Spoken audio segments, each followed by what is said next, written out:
আপোনালোক আটাই অৱগত যে বৰ্তমান সময়ত অসমত প্ৰকৃত ভাৰতীয় নাগৰিকক একমাত্ৰ ধৰ্মীয় আইডেণ্টিটিৰ বাবে ৰিলিজিয়াছ আইডেণ্টিটিৰ বাবে আজিৰ তাৰিখত বৰ্তমানৰ চৰকাৰখনে বিদেশী সজাই বিভিন্ন সময়ত ভাৰত বাংলাদেশ সীমান্তৰ ন' মেন্স লেণ্ডলৈ পুছবেক কৰি থকা হৈছে। আচলতে অসমত বিদেশী চিনাক্তকৰণৰ যিটো প্ৰক্ৰিয়া আছে, বিদেশী ন্যায়াধিকৰণৰ যিটো ব্যৱস্থা আছে, এই ব্যৱস্থাটো এক ত্ৰুটিপূৰ্ণ ব্যৱস্থা।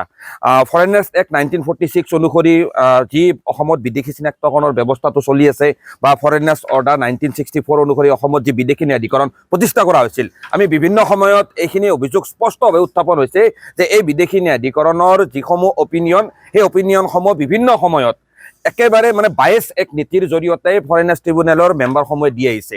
কাৰণ আমি দেখিবলৈ পাইছোঁ যে বিভিন্ন সময়ত ফৰেইনাৰ্ছ ট্ৰিব্যুনেলে বিদেশী ঘোষণা কৰা বহুতো প্ৰকৃত ভাৰতীয় নাগৰিক পৰৱৰ্তী সময়ত মহামান্য গুৱাহাটী উচ্চ ন্যায়ালয় বা মহামান্য উচ্চতম ন্যায়ালয়ত নিজকে ভাৰতীয় বুলি প্ৰমাণ কৰিছে। কাৰণ 2024 চনত মহামান্য উচ্চতম ন্যায়ালয়ে Rahim Ali versus state of আছামৰ গোচৰত দিয়া ৰায়দানত স্পষ্টকৈ কৈছে, ডাইভাৰ্চিটি অফ লেংগুৱেজৰ কথা কৈছে। আজি ভাৰতত 1652টা ভাষা বা দোৱান প্ৰচলিত অৱস্থাত আছে।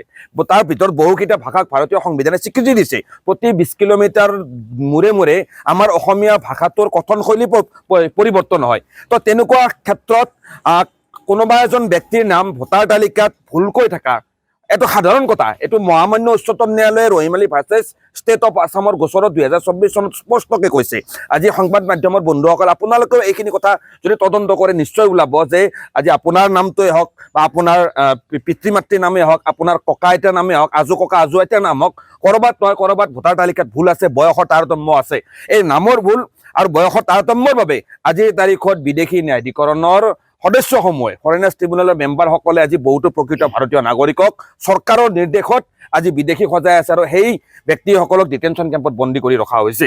আজি যোৱা 2025 চনৰ মে' মাহত আমি দেখিবলৈ পাইছিলোঁ বহুতো প্ৰকৃত ভাৰতীয় নাগৰিকক চৰকাৰে আটক কৰি ভাৰত বাংলাদেশৰ সীমান্তৰ ন' মেন্স লেণ্ডলৈ পুছবেক কৰা হৈছিল। আজি নলবাৰী জিলাৰ চকিনা বেগম নামৰ 68 বছৰীয়া মহিলাজনীৰ বাতৰি ইতিমধ্যে আন্তঃৰাষ্ট্ৰীয় সংবাদ মাধ্যমত বহুতভাৱে প্ৰচাৰিত হৈছে যে সেই চকিনা বেগমক অসম চৰকাৰে, ভাৰত চৰকাৰে বিদেশী বনাই বাংলাদেশলৈ পুছবেক কৰিছিল আৰু আজি বাংলাদেশত আজি ৰাষ্ট্ৰহীন নাগৰিক হিচাপে তেওঁ তাত জীৱন পাৰ কৰিব লগা হৈছে। আজি বাংলাদেশতো তেখেত ৰাষ্ট্ৰহীন নাগৰিক, আজি ভাৰততো তেখেত ৰাষ্ট্ৰহীন নাগৰিক। আৰু এয়া ভাৰতৰ দৰে গণতান্ত্ৰিক ব্যৱস্থাটোৰ বাবে বা ভাৰতৰ যিটো প্ৰমূল্যবোধৰ বাবে এক ভাবুকি বুলি আমি স্পষ্টকৈ কৈছোঁ। আজি বৰ্তমান সময়ত যি ইমিগ্ৰেণ্টছ এক্সপালচন এক্ট 1950 ব্যৱহাৰ কৰি ভাৰত বাংলাদেশ সীমান্তলৈকে উপায়ুক্তৰ অৰ্থাৎ জিলা আয়ুক্তৰ নিৰ্দেশ মতে একোজন প্ৰকৃত ভাৰতীয় নাগৰিকক অচিনাকি সন্দেহযুক্ত বাংলাদেশী আদি নাম দি যি বহিষ্কাৰ কৰা হৈছে, এই ব্যৱস্থাটোৰ বিৰুদ্ধে ইতিমধ্যে মহামান্য গুৱাহাটী উচ্চ ন্যায়ালয়ত ABMC আইনী যুঁজ চলাই আছোঁ। আমি স্পষ্টকৈ কৈছোঁ, আজিৰ তাৰিখত এই যি পুছবেকৰ যিটো ব্যৱস্থা চৰকাৰখনে গ্ৰহণ কৰিছে, এয়া সম্পূৰ্ণভাৱে সংবিধান বিৰোধী এক ব্যৱস্থা। আৰ্টিকেল 21 যি জীৱনৰ যি নিৰাপত্তাৰ কথা কৈছে, যি লাইফ উইথ লিবাৰ্টিৰ কথা কৈছে, এয়া সম্পূৰ্ণৰূপে ইয়াত ভায়োলেট কৰিছে। আৰু যিটো ডিপৰ্টেশ্যনৰ যিটো ফৰ্মেল প্ৰচিডিউৰ, ইয়াত সম্পূৰ্ণভাৱে ব্যাহত কৰা হৈছে। আজি ডিপৰ্টেশ্যন কৰিবলৈ হ'লে এটা ফৰ্মেল প্ৰচিডিউৰ আছে। আজি কোনোবা এখন দেশৰ নাগৰিক ভাৰতত আহি বসবাস কৰিছে, সেইজন নাগৰিকক যদি সেইখন দেশলৈ প্ৰত্যাৱৰ্তন কৰা হয় বা তেওঁক ডিপৰ্ট কৰা হয়, তেতিয়াহ'লে তাত প্ৰপ'জেল এণ্ড একচেপ্টেঞ্চ লাগিব। আজি যিসমূহ ব্যক্তিক, আজি চকিনা বেগমৰ দৰে মহিলাজনীক, এজন খিলঞ্জীয়া গৰীয়া জনগোষ্ঠীৰ মহিলা, নলবাৰী জিলাৰ বাসিন্দা 68 বছৰীয়া মহিলা, সেইজনীক বাংলাদেশলৈ পুছবেক কৰাৰ লগে লগে বাংলাদেশ চৰকাৰে তেখেতক গ্ৰেপ্তাৰ কৰি তেখেতকো জেল হাজতত বন্দী কৰি ৰাখিছে। অৰ্থাৎ আজি অসম চৰকাৰে বা ভাৰত চৰকাৰে, কেন্দ্ৰীয় চৰকাৰে অসমৰ সংখ্যালঘু মুছলমানসকলক ৰাষ্ট্ৰহীন নাগৰিক কৰিবলৈ ফৰেইনাৰ্ছ ট্ৰিব্যুনেল আৰু ইমিগ্ৰেণ্টছ এক্সপালচন এক্ট 1950খন অপব্যৱহাৰ কৰিছে। আৰু ইয়াৰ বিৰুদ্ধে ABMC ধাৰাবাহিকভাৱে আমি প্ৰতিবাদ কৰি আহিছোঁ।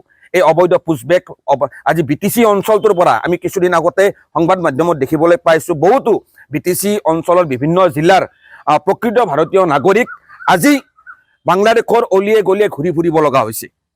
সেই নাগৰিকসকলৰ জন্ম ভাৰতত, কোকৰাঝাৰত জন্ম, অসমৰ ভূখণ্ডত জন্ম, তেখেতসকলৰ 14 পুৰুষৰ জন্ম অসমৰ ভূখণ্ডত।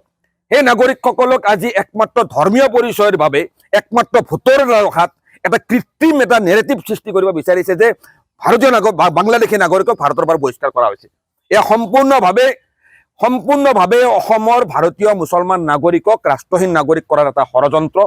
যদি এটা পৰিয়ালৰ 10জন সদস্য ভাৰতীয় হয়, এজন সদস্য কেনেকৈ বাংলাদেশী হ'ব পাৰিব? সেই প্ৰশ্ন আমি ABMC উত্থাপন কৰিছোঁ। আমি স্পষ্টকৈ এই অমানৱীয় প্ৰকৃত ভাৰতীয় নাগৰিকৰ ওপৰত চলি থকা এই অন্যায় নিৰ্যাতনৰ বিৰুদ্ধে আমি স্পষ্টকৈ প্ৰতিবাদ কাৰ্যসূচী গ্ৰহণ কৰি আহিছোঁ।